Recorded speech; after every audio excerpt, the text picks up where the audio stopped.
yerini aldı. Koşuya katacak atların tamamı start için hazır.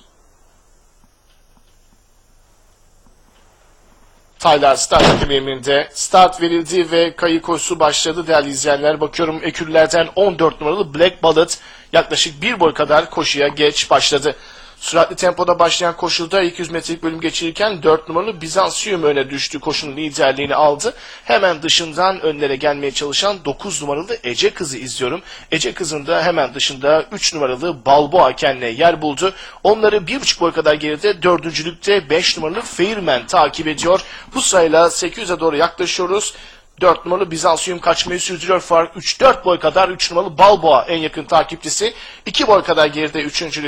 bariyer dibinde 9 numaralı Ece Kız arasında 4. 5 numaralı Fairman. Fairman'in 2 boy kadar gerisinde öndeki mücadeleye dış kuvardan 13 numaralı Mil Pardon'da katılmaya çalışıyor. Bariyer dibini 8 numaralı Zombi tercihlerken onların dışından Loki'nin de çabaları var. Ortadan 12 numaralı Prenses Göksu yüklendi. Kayı koşusunda Taylar son düzlüğe çıkıyorlar. 3 numaralı Balboa temposunu arttırdı. Koşunun liderliğini Bizansium'dan alıp fark 2 boya kadar çıkartıyor.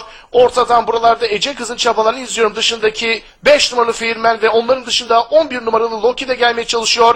6 numaralı Prens Nalu da öndeki mücadeleye dahil olmaya çalışan isim. Son 50 geçilirken 3 numaralı Balboa koşun lideri. Ortadan Prenses Göksu geliyor.